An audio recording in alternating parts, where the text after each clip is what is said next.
은혜 받으실 하나님의 말씀은 고린도후서 6장 1절에서 2절까지의 말씀입니다. 고린도후서 6장 1절에서 2절까지의 말씀입니다. 신약성경 292페이지에 있습니다.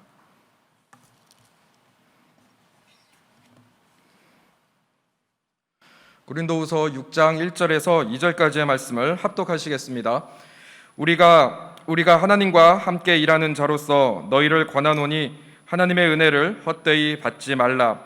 이르시되 내가 은혜 베풀 때 너에게 듣고 구원의 날에 너를 도왔다 하셨으니 보라 지금은 은혜 받을 만한 때요 보라 지금은 구원의 날이로다. 아멘. 우리가 믿는 기독교는 이 은혜의 종교입니다. 은혜를 빼고는 아무것도 이야기할 수가 없습니다. 오늘 성경 말씀은 우리가 하나님과 함께 일하는 자로서 너희를 권하노니 하나님의 은혜를 헛되이 받지 말라고 이야기합니다. 오늘 이 밤에 하나님의 귀한 은혜를 진심으로 받게 되면 우리 하나님의 놀라운 은혜의 세계로 들어가기 때문에 우리 앞길이 열리고 하나님의 은혜 때문에 아픈 것들이 치유가 되고요, 무엇보다 또 성령 충만함의 은혜를 허락하여 주실 줄 믿습니다. 은혜를 제대로 깨달으면 사실 기독교라고 하는 종교를 잘 이해할 수가 있습니다. 우리 크리스찬들이 하는 말 중에서 은혜라는 말을 참 잘합니다. 가정이 편안한 거 은혜입니다. 자녀가 잘 되는 거 은혜입니다. 오늘 물질이 생겼네요, 주의 은혜입니다. 병이 치유됐네요, 은혜입니다. 도대체 은혜라고 하는 단어는 무슨 뜻일까요? 히브리어로는 헨이라고 하고요, 헬라어로는 카리스라고 하는 단어를 씁니다. 이 은혜라고 하는 단어에는 깊은 의미가 담겨져 있는데 아주 쉽게 얘기하면 히브리어 헨이나 헬라어 카리스나 한번 따라해 볼까요? 선물이라는 뜻을 갖고 있습니다. 선물 좋아하시는 분들 한번 손 들어 보시겠습니까? 대부분이 들으시네요. 사람이 주는 것도 선물이지만 우리 하나님이 은혜로 저 하늘에서 쏟아 부어주는 것도 선물이라는 것이죠. 사랑하는 성도님들, 선물 중에서 제일 좋은 선물이 뭘까요? 1억 원을 선물 받았다, 구원을 선물 받았다, 어떤 게 더 좋을까요? 헷갈리시는데요.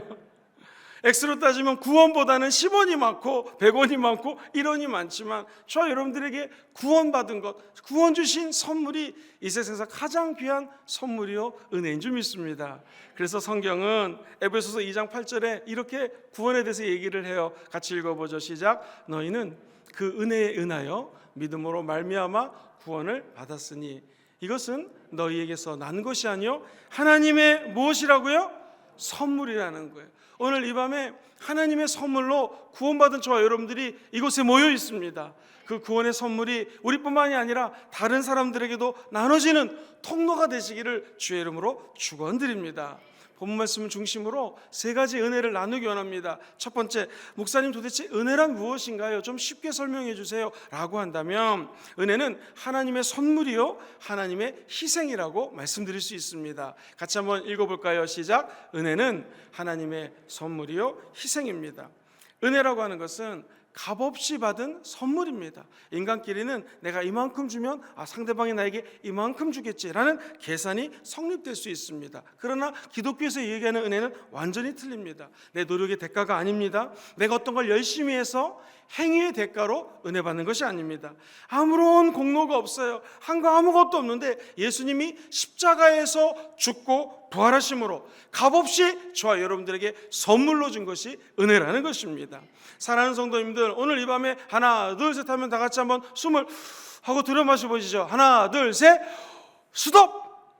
이 상태로 4분이 지나면 다 죽습니다. 숨을 쉬지 않으면 죽는다라는 거죠. 그런데 우리가 공기를 들여마시면서 이게 하나님 주신 은혜구나 라고 생각하는 분들이 많지 않습니다. 우리의 삶을 돌이켜보면 지금까지 지내온 거 하나님의 은혜였습니다. 공기가 없으면 숨을 못 쉬듯이 하나님의 은혜가 없으면 이 자리에 우리가 서 있을 수가 없습니다. 이 자리에 앉아 있을 수가 없습니다. 우리가 받은 은혜는 한 것 때문에, 내 노력 때문에 받은 것이 아니라 하나님이 그저 값없이 저 여러분들에게 선물로 허락하신 것이 은혜인 줄 믿습니다. 율법을 저는 열심히 행했습니다. 목사님, 말씀 기록된 대로 하나도 지키지 않은 것이 없습니다 라고 해서 선물 받는 것이 아닙니다. 오직 의인은 믿음으로 선물을 받습니다. 오늘 이 밤에도 믿음으로 말미암아 하나님 주시는 선물을 가득 담아가시게 되기를 주의 이름으로 축원드립니다. 캐롤에 이런 게 있죠. 울면 안 돼, 울면 안 돼. 산타크로스 할아버지는 우는 아이에게는 선물을 주지 않는다라고 얘기합니다. 그런데 기독교는 좀 틀린 것 같아요. 우리가 울고 부르짖고 하나님께 회개하고 간절히 기도하면 하나님은 선물을 허락해 주십니다. 우리가 부르짖어 받은 성령, 이 성령도 가만히 살펴보면 내가 막 노력했기 때문에 받은 은혜가 아니라 하나님이 저와 여러분들에게 그저 선물로, 은사로, 은혜로 주셨다라는 것입니다. 갈라디아서 3장 2절 말씀을 같이 읽어봅니다. 시작. 너희가 성령을 받은 것이 율법의 행위로냐 혹은 듣고 믿음이냐. 그 다음에요. 시작. 오직 믿음으로 말미암은 것이라. 시작. 오직 믿음으로 말미암은 것이라. 믿음으로 성령을 주셨다라는 것입니다. 성령님도 값없이 하나님의 오직 은혜로 받는다라는 사실이죠. 이 은혜라는 것은 믿음의 근본입니다. 내가 하나님을 향한 믿음이 있다 그럼 그 밑바탕에는 하나님의 그레이스, 은혜라는 것이 깔려 있다라는 것이죠. 저는 오늘 이 밤에 하나님의 은혜로 예수 믿은 우리들이 하나님의 은혜로 성령이 주시는 선물, 은사를 받아가게 되기를 주의 이름으로 축원드립니다. 다니엘이라고 하는 사람은 그야말로 하나님의 은혜가 충만했던 사람이었습니다. 주변의 사람들이 시기합니다, 질투합니다, 사자굴에 던져집니다. 이거 죽을 수밖에 없는데 하나님의 은혜가 임하자 사자들이 입을 열어서 다니엘을 죽이는 것이 아니라 오히려 사자 털을 베고 잠을 자는 기적이 일어납니다. 오늘 저와 여러분들이 우는 사자처럼 마치 원수 마귀가 죽이려고 그러고 도둑질하려고 멸망시키려고 할 때 하나님의 은혜를 주시면 원수 마귀가 떠나가게 될 것이요, 우리 하나님의 은혜의 안락한 폼품 안에서 하나님의 주시는 안식을 누리게 될 줄 믿습니다. 은혜만이 믿음의 근본이 됩니다. 이 세상에서 수많은 언어가 있는데요, 이 언어학을 전공한 분에 의하면 라틴 말이 가장 완벽한 언어라고 합니다. 자, 이 라틴어에서 프랑스 말도 파생되고 스페인어도 라틴 말에서 나왔습니다. 근데 참 재밌는 게 라틴어 그라치아라는 것이 카리스, 영어로는 그레이스, 지금 말씀드리는 은혜라는 말로 바뀌게 됩니다. 이 그라치아라고 하는 말을 조사해 봤더니, 그러니까 카리스, 그레이스, 은혜라고 하는 말은요 그라치아에서 나왔는데, 이 말은요, 한번 저를 따라해 보시겠습니까? 매력, 누가 매력적이라고 할 때 쓰는 말 있죠. 매력이라는 의미가 있고요. 은혜는 한번 따라볼까요? 선의, 어떤 사람이 내게 착한 일, 의로운 일을 하는 때 그라치아라는 단어를 쓰고요. 한번 따라볼까요? 큰 혜택, 누군가 나를 배려해서 혜택을 받은 적이 있죠. 이때 쓰는 말이 그라치아라는 단어입니다. 그리고 한번 따라볼까요? 사랑, 어떤 분이 날 사랑해주면 이게 그라치아예요. 그리고 따라해보시죠. 희생, 생각해보니까 그라치아, 즉 그레이스, 은혜라고 하는 단어에는요 좋은 단어가 다 들어있어요. 하나님 우리를 매력적으로 여기시기에 저 여러분들을 구원해 주신 줄 믿습니다. 하나님은 선하시고 의로운 분이시기 때문에 은혜를 주신 줄 믿습니다. 하나님은 수없이 많은 혜택을 줬어요. 혜택 중에 제일 큰 혜택은 뭘까요? 1번 승진하는 것, 2번 천국 가는 것. 정답 2번입니다. 아무리 세상에서 부귀영화 승진을 한다 할지라도 천국 가는 혜택, 예수 믿고 하나님의 자녀만 들어가는 거 아니겠습니까? 이 은혜가 천국 가는 날까지 지속되기를 주의 이름으로 축원합니다. 하나님의 끊어지지 않는 그 사랑, 주님의 십자가의 희생, 모든 좋은 거란 좋은 의미 다 그라치아에 담겨져 있어요. 여러분 오늘 설교 다 잊어먹어도 좋습니다. 밖에 나가면서 한번 따라해 보시죠. 은혜, 그라치아, 이거 하나 기억하시면 됩니다. 모든 좋은 것들이 다 들어있는 오늘 그라치아, 은혜를 받으시고 누리시고 나누시게 되기를 주의 이름으로 축원드립니다. 그렇게 따지면 이 세상에서 제일 좋은 것이 무엇인가? 우리 예수님, 그분이 은혜인 줄 믿습니다. 디도서 2장 11절 말씀을 읽어드립니다. 시작. 모든 사람에게 구원을 주시는 하나님의 은혜가 나타났으니 곧 예수 그리스도라. 할렐루야.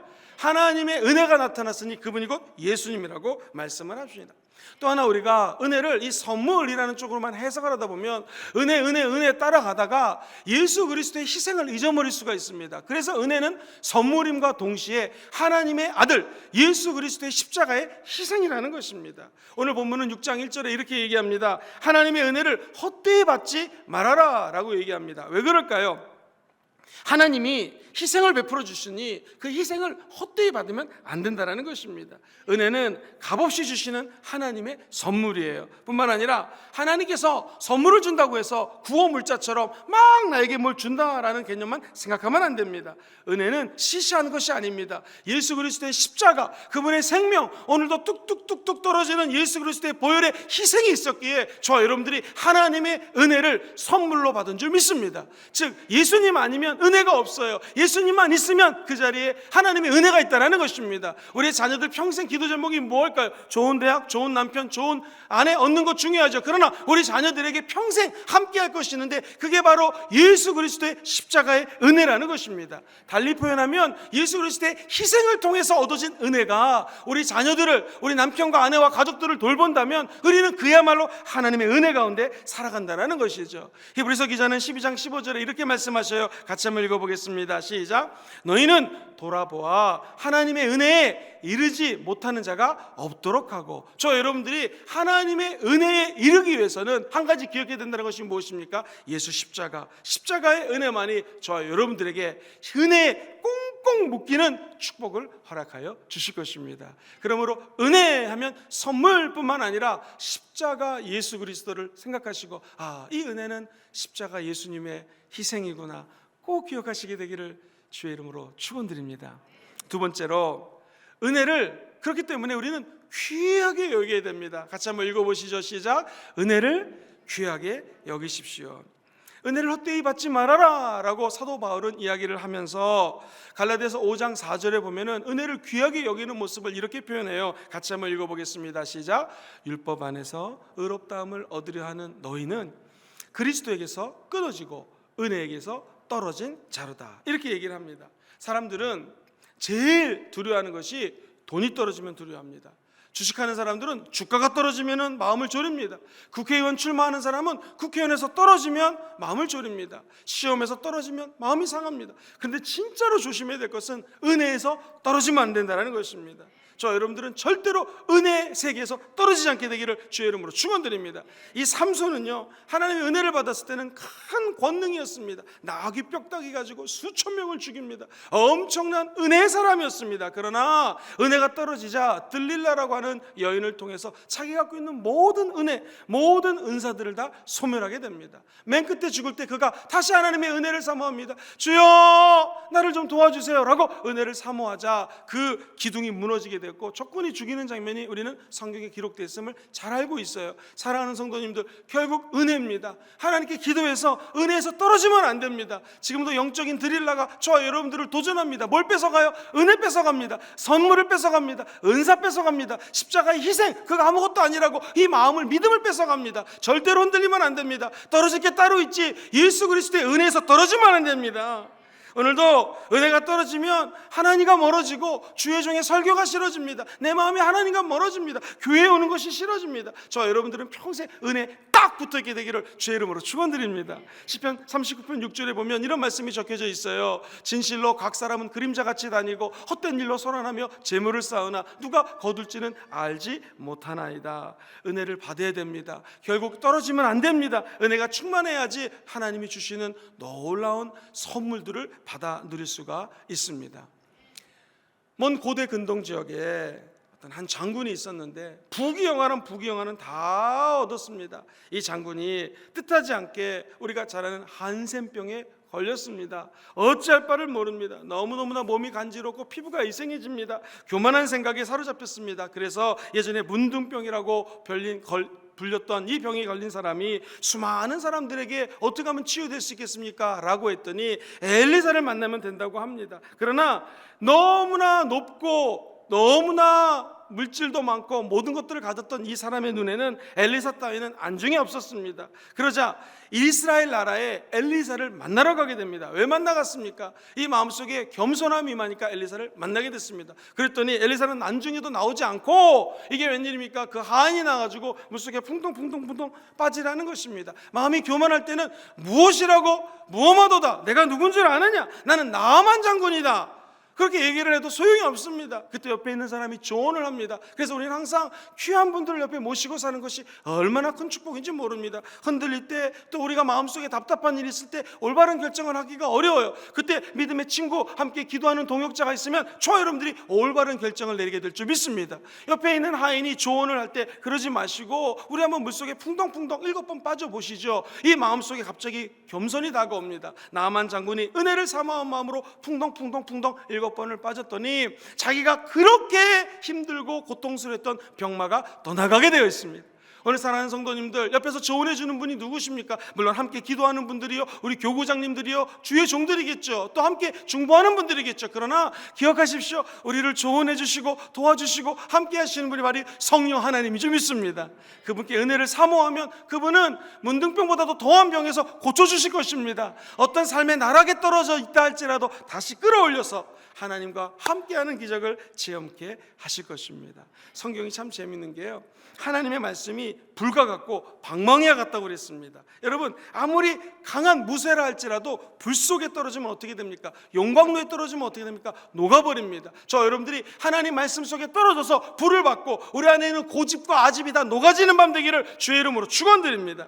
완악한 심령이 깨어지고 녹아져서 부드러운 심령이 될 수 있는 것, 정답 하나님의 은혜입니다. 목사님, 은혜가 그럼 거꾸로 넘치면 어떤 일이 일어날까요? 은혜가 넘치면 믿음이 솟아오르게 되어 있습니다. 내가 하나님과 은혜가 멀어져서 떨어져 있다 할지라도 오늘 이 밤에 은혜가 넘치면 우리 마음속에 심령의 믿음이 솟아나는 것이죠. 누가복음 2장 31절로 32절에 보면 이렇게 말씀이 적혀져 있습니다. 같이 읽어보죠. 시작. 시몬아 시몬아 보라, 사탄이 너희를 밀가부르듯 하려고 요구하였으나, 32절 시작. 그러나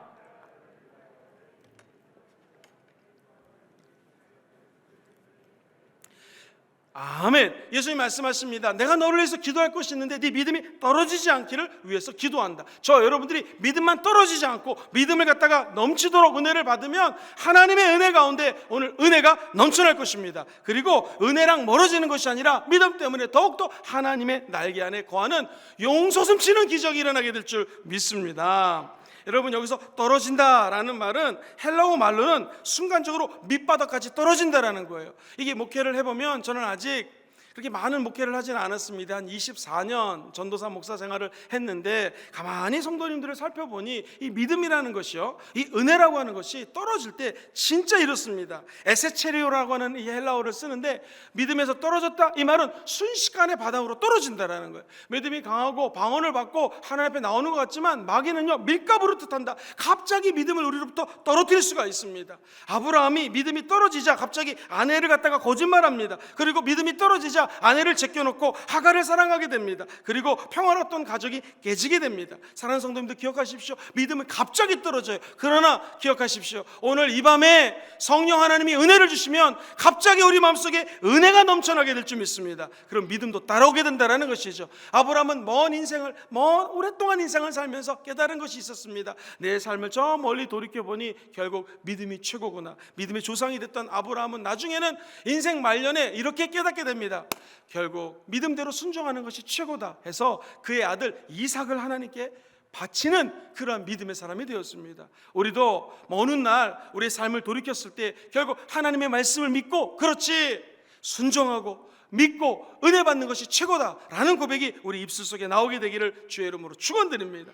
다윗은 은혜가 넘쳐나니까 믿음이 넘쳐나고 싸우는 전쟁마다 승승장구합니다. 이 고대사를 연구했던 모든 학자들의 공통적인 견해가 인류 역사상 제일 부유했던 나라는 어딜까요? 그럼 정답은 다윗이 왕으로 있었던 그 이스라엘을 꼽습니다. 우리는 솔로몬이라고 생각하는데 그렇지 않습니다. 솔로몬은 아버지가 모든 것들을 성전을 지을수록 다 준비해놨죠. 그러므로 다윗 때는요, 그야말로 승승장구, 물질 충만, 기쁨 충만, 성령 충만한 삶을 살았던 그런 시대입니다. 그러나 그 다윗도 갑자기 믿음이 떨어집니다. 전쟁 중에 피곤했겠죠. 잠시 낮잠을 자고 옥상 위를 걸어가는데 이게 웬일입니까? 아리따운 여인이 목욕을 하는 거예요. 그때 그 순간적인 유혹이 마음속에 들어오자, 여러분, 다윗 믿음의 정말 대단한 대선배 아닙니까? 갑자기 이 여인을 바라보는 순간에 믿음이 샥 떨어지고 은혜가 샥 떨어지고 이 여인을 취하게 됩니다. 이 여인의 남편까지 간접살인하는 간음죄, 살인죄를 저지르게 됩니다. 그렇지만 다윗도 나중에 회개하고 은혜를 회복하게 됩니다. 그렇다면 오늘 이 밤에 저 여러분들이 하나님께 부르짖어 기도할 것은 무엇입니까? 하나님, 내 마음에서 은혜가 회복되게 도와주시옵소서. 은혜가 넘쳐나면 믿음은 따라오게 되어 있는 것이죠. 우리 가장 중요한 것은 믿음입니다. 은혜입니다. 오늘 이 밤에 하나님의 은혜가 우리 마음속에 새롭게 샘솟아오르게 되기를 주의 이름으로 축원합니다. 그러면 은혜가 넘치면 결국 사랑도 솟아오르게 되어 있습니다. 남을 사랑하는 거 이거 힘듭니다. 우리 인간은 굉장히 제한적으로 은혜를 받고 제한적인 인생을 살기 때문에 예수님처럼 다른 사람들을 100% 사랑하는 거 어렵습니다. 저 여러분들이 함께 비행기를 탔습니다. 열심히 비행기를 날아가려고 하는데 이게 웬일입니까? 비행기 휘발유가 떨어졌답니다. 어떻게 될까요? 비행기는 떨어지게 되어 있죠. 마찬가지입니다.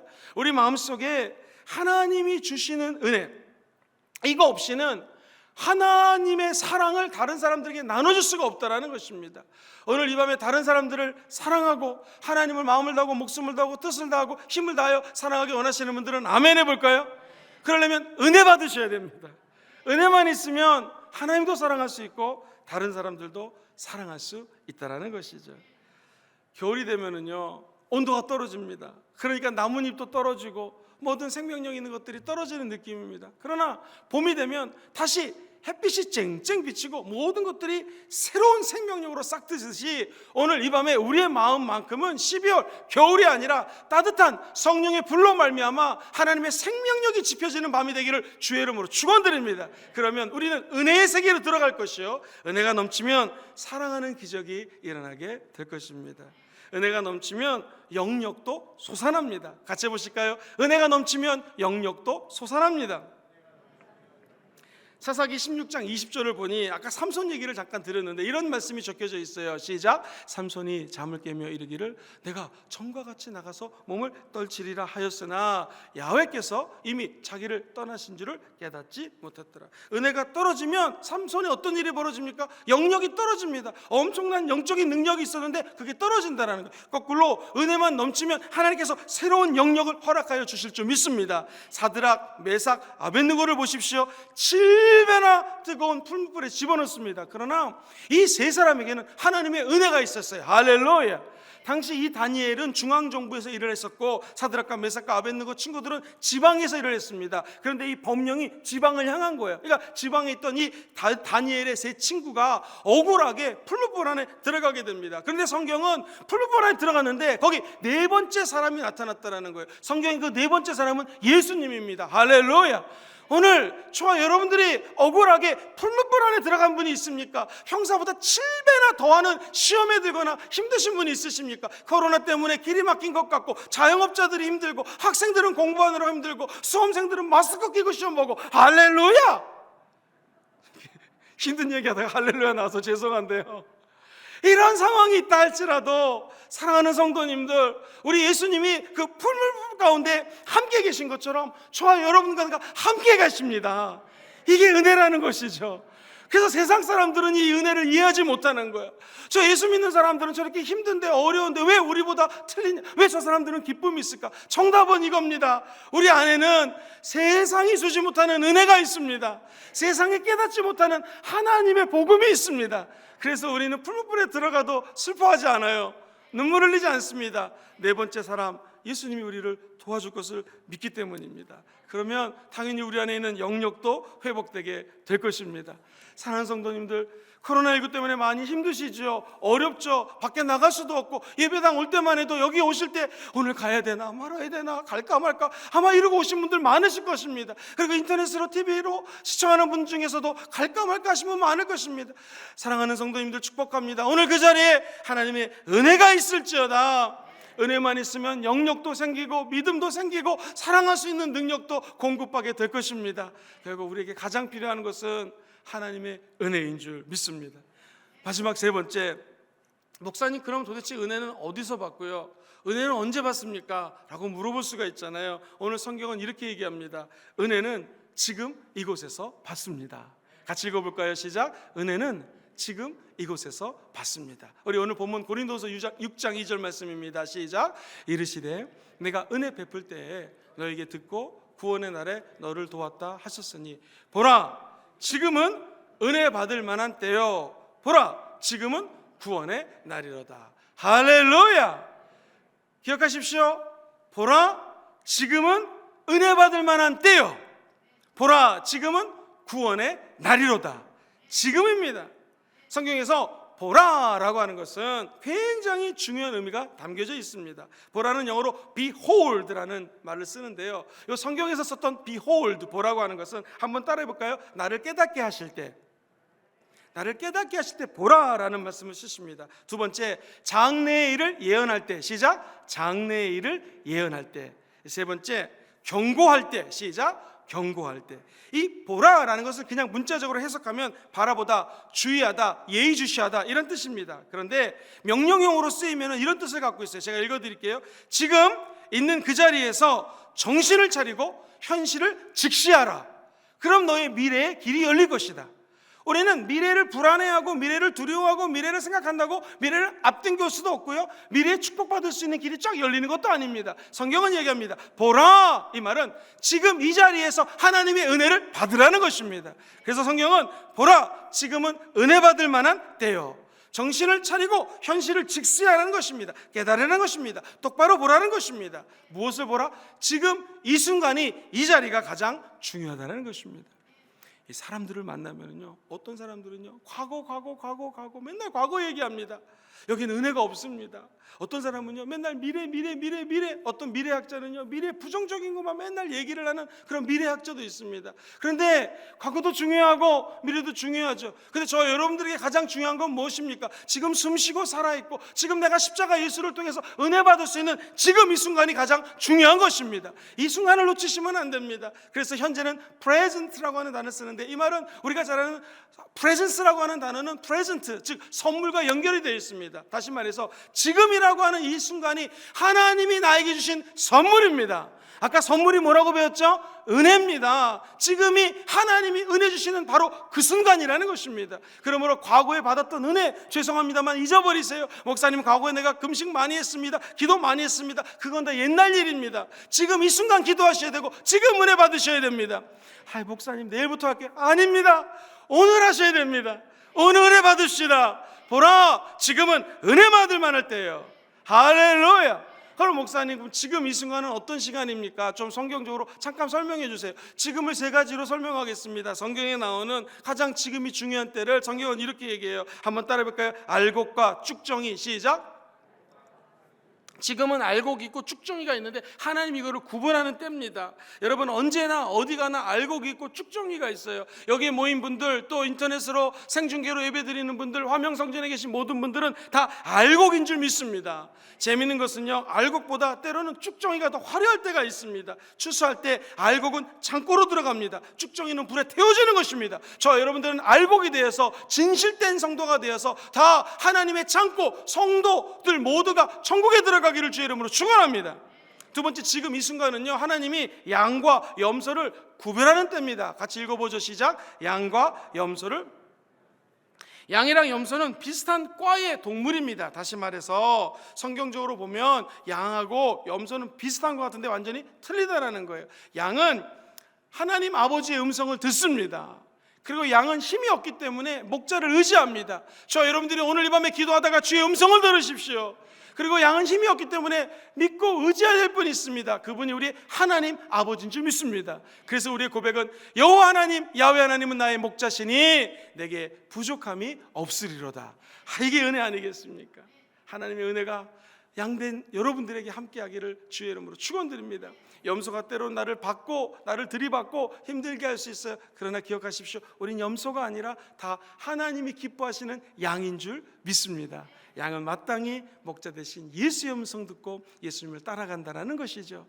이것이 은혜인 줄 믿습니다. 마지막 세 번째로, 지금 이 순간은 어떤 때인가? 성경에 보면 인침을 받은 자와 인침을 받지 못한 자를 구별한다고 얘기합니다. 인침은요, 쉽게 해서 도장입니다. 이 고대 근동에서는 왕이 도장을 딱 반지에 끼고 있다가 꽝 찍으면 아무도 이 문서를 조작할 수가 없습니다. 마찬가지로 인치심이라고 하는 것은 영어로 sealing이라는 단어를 쓰는데요, 하나님이 저와 여러분들을 죄짓고 부족하고 때로는 불안하고 답답하고 두려움이 엄습해보는 연약한 양과 같은 존재지만 그럼에도 불구하고 저 여러분들을 성령 하나님이 인쳤다라는 것입니다. 어떻게 인쳤어요? 하나님의 자녀로 인쳤다라는 것입니다. 우리의 힘으로는 하나도 할 수 없지만 하나님이 역사하시면 할 수 있다, 하면 된다, 해보자. 시작! 할 수 있다, 하면 된다, 해보자. 이것이 은혜인 줄 믿습니다. 이것을 인침받은 저와 여러분들, 도장받은 저와 여러분들, 천국 가기로 거룩하게 찍힌 저와 여러분들은 가능하다는 것이죠. 그래서 믿지 않는 사람들이 고백하고 틀립니다. 우리는 내게 능력 주시는 자 안에서 모든 것들이 가능합니다. 이게 은혜라는 것이죠. 오늘 이 하나님의 은혜가 우리를 사로잡아서 한량없는 은혜, 갚을 길 없는 은혜, 이 은혜의 세계로 다 꼴이 나시기를 주의 이름으로 축원드립니다. 말씀을 정리합니다. 오늘 본 말씀을 통해서 하나님은 세 가지 은혜를 주셔요. 목사님, 은혜가 무엇입니까? 은혜는 하나님의, 첫 번째로 은혜는 하나님의 선물이요 희생입니다. 시작! 은혜는 이렇게 귀한 거군요. 그럼 어떻게 은혜를 받겠습니까? 두 번째, 은혜를 귀하게 여기십시오. 할렐루야. 마지막 세 번째, 은혜는 언제 받고 어디서 받습니까? 정답, 은혜는 언제 받아요? 지금. 어디서 받아요? 이곳에서 받습니다. 지금 이곳에 하나님의 성령이 임하고 저 여러분들에게 한량없는 은혜를 부어주실 것입니다. 약속의 말씀 받으시고 꼭 승리하는 저 여러분 되시기를 예수님의 이름으로 축원드립니다. 할렐루야.